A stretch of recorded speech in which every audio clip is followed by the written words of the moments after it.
claves Tiene, sí. lo que recuerdo en este momento, ¿no? Es un art déco un poco del ingeniero grotesco. Salamone, fue del arquitecto Salamone. No es el art déco, por ejemplo, que hay alguna casa por acá cerca del centro, un art déco un poco más refinado. Un art déco que nos puede hacer pensar, por ejemplo, en el edificio Cabana o en el Empire State, no en ese tipo de art déco más sofisticado. Correcto. O sea, a mí me gusta el que es más sofisticado, que tiene incluso mucha reminiscencia egipcíaca, ¿no? Egipcia, se nota mucho en las formas geométricas. Hay una serie muy linda de misterios australiana que se llama Miss Fisher, Murder Investigation, que rescata toda la estética de los años 20 con el art déco, los coches, la ropa. Esa época también me gusta, ¿no? Uno siempre se pregunta, no hay más edificios que se hagan de ese tipo. Ahora, la mayoría de los edificios que se construyen son lineales, digamos, geométricos. Mira, pero la pregunta, sí. ¿Cuánto tiempo habrán tardado en hacer esos edificios? En hacer una moldura a mano, capaz que le demoraba 2 o 3 días, una moldura de las tantas que hay, por ejemplo, en el Palacio Salvo de Montevideo o en tantos lugares, ¿no? Mira, tu pregunta viene muy bien porque hay una cuestión que yo a veces trato de reflexionar en clase de filosofía con mis alumnos.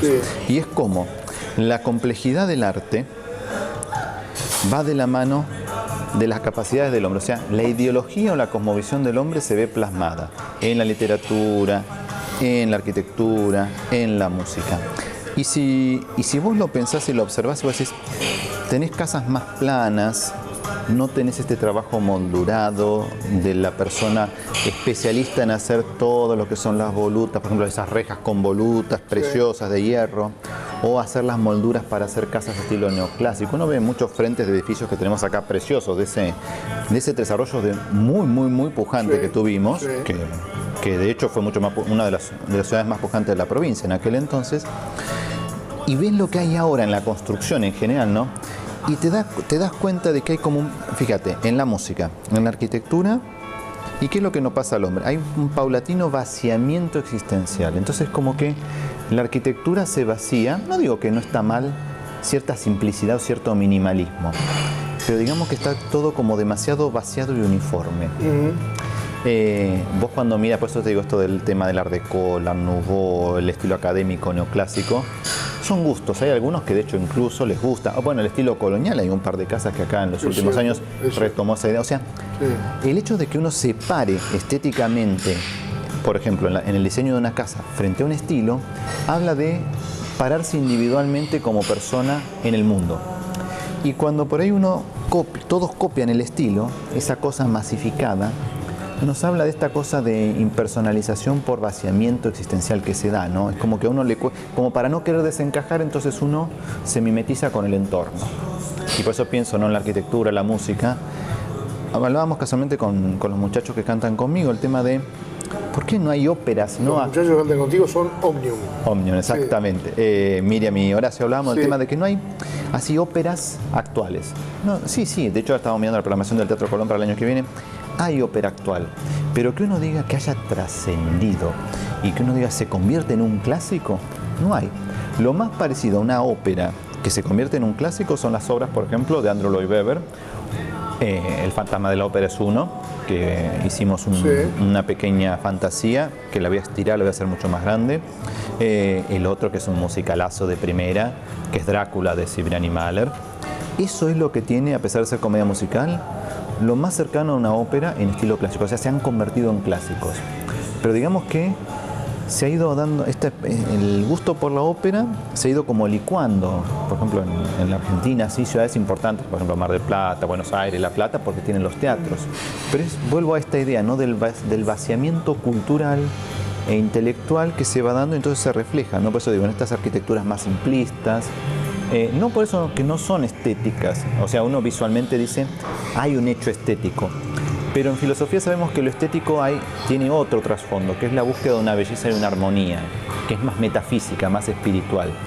Y entonces, por ejemplo, uno no imagina, por ejemplo, una iglesia que no sea gótica.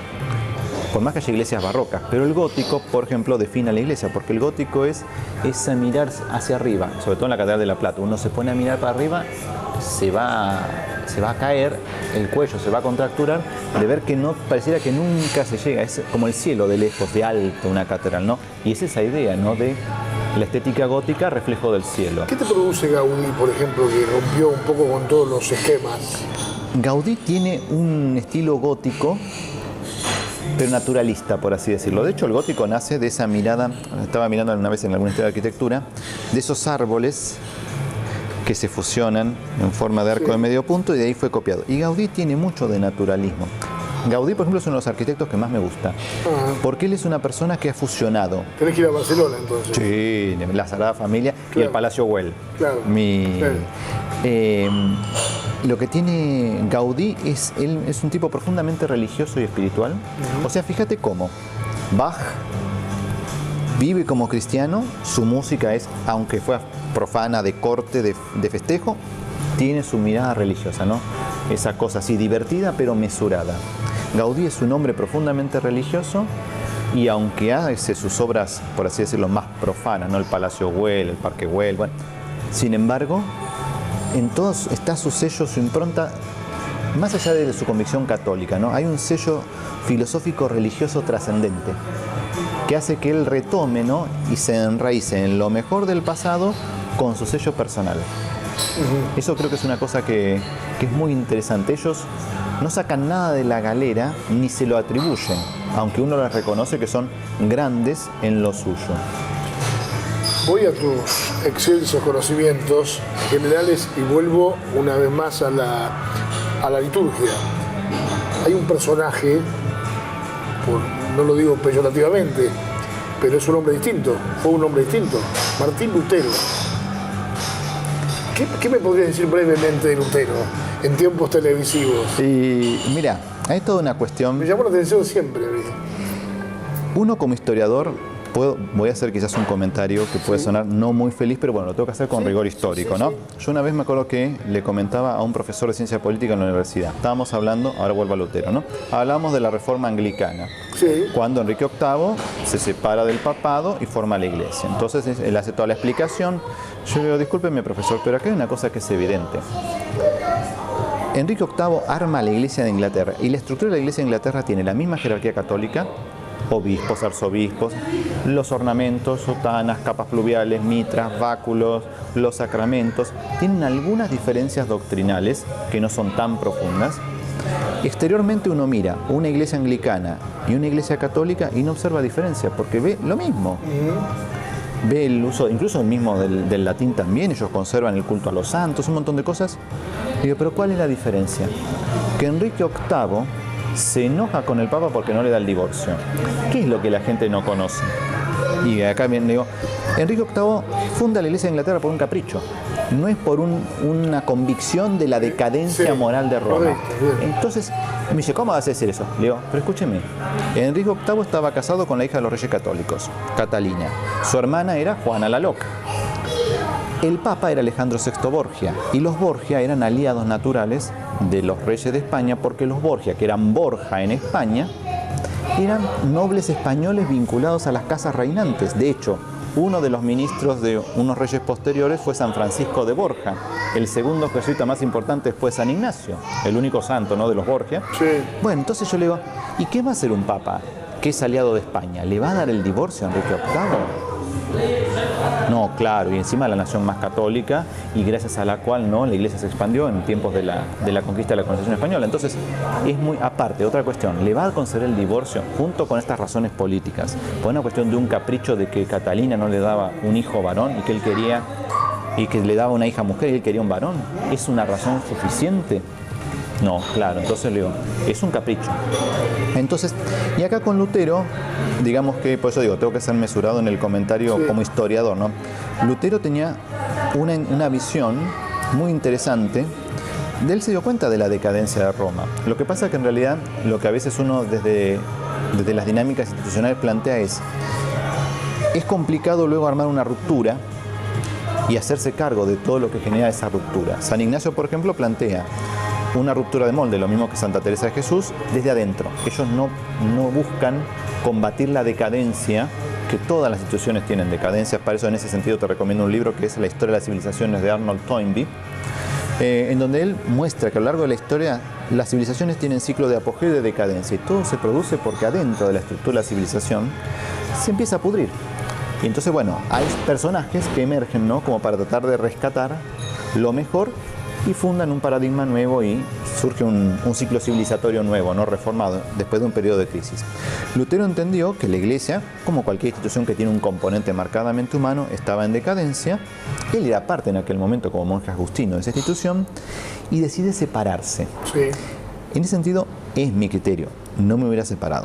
Lo que pasa también es que acá viene otra cosa, y es que esa ruptura de Lutero, y esto lo dice Max Weber, el gran sociólogo alemán, acá la reforma luterana, que tuvo una intención religiosa de acercar aún más al pueblo, de hecho la primera cosa, Lutero hizo dos cosas muy importantes, que son interesantísimas.